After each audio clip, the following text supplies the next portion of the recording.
Okay, everyone, I'm so excited today because I am with Warren Skeels, director and co-writer of The Man in the White Van, which is in theaters December 13th. Warren, how you doing today, man? Good, Steve. Glad to be here. Yeah, glad to have you on. So I'm always wondering, I'm not a director myself, but I've heard directors say this. Is it intimidating taking on something that is based off of true events, like thinking more pressure and doing research, like stuff like that?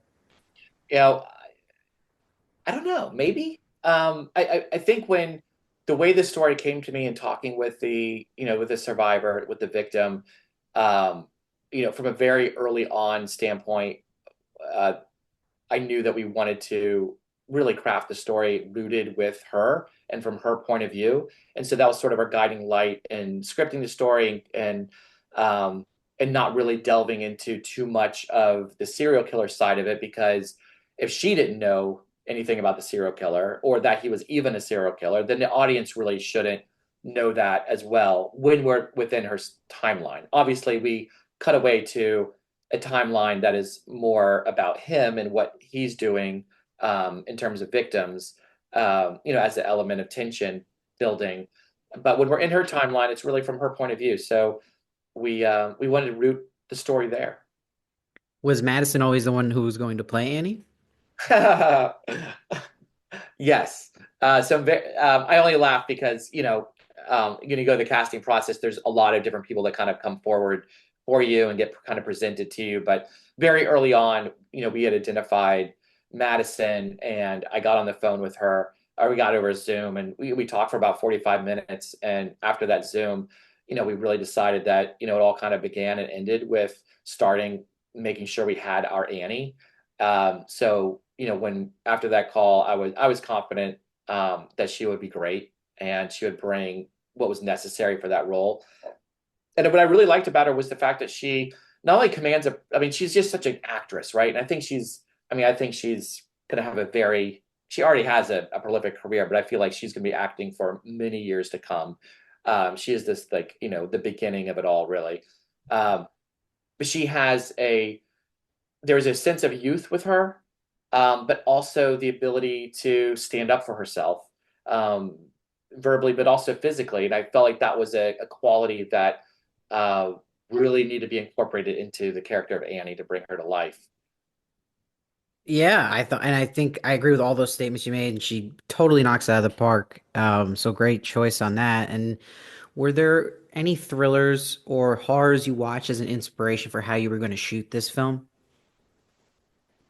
Yes, I mean, obviously, like when you don't just go in blind and show up on the day and point the camera in this direction, right? The cinematographer Gareth Cox and I, we had a lot of different reference points for how we wanted to shoot scenes, the way we wanted to let a scene breathe, or um, stay in medium shots a lot so we can see a lot of the action and sort of live in the space with the characters. But yeah, I mean, like some of the inspirations, certainly Spielberg's Duel, Stephen King's Christine, Peter Jackson's The Lovely Bones.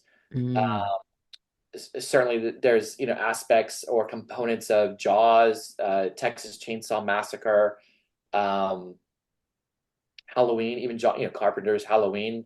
They were all sort of inspirations for the time period and for the genre, as a thriller. Yeah, that's a great answer, and I love those movies you just rattled off, and I could see a little bit of them in this film, which is cool.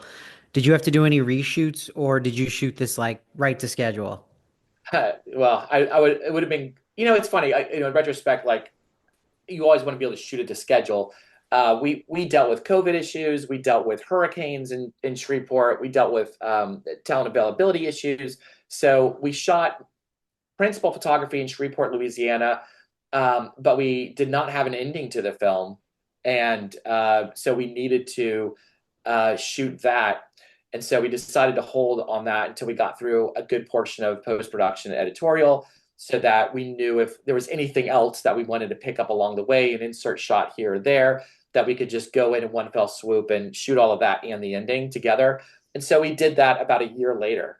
We actually shot the full ending to the film and several insert shots some that producers don't know were added to the list of things because they weren't really going to fit in our day.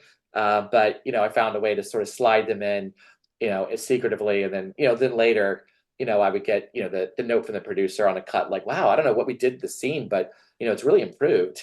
And I'm like, well, I added a close up that wasn't there before, snuck it in. I love that. Yeah, and you see all the hard work put into this film while you watch it. So everyone watch this great film, Man in the White Van, which is in theaters December 13th. Warren, I'm excited to see what you do with this and what's coming up next for you. I can't wait. Thanks for talking to me today. I hope talking in the future. Of course. Thanks so much, Steve. I appreciate it.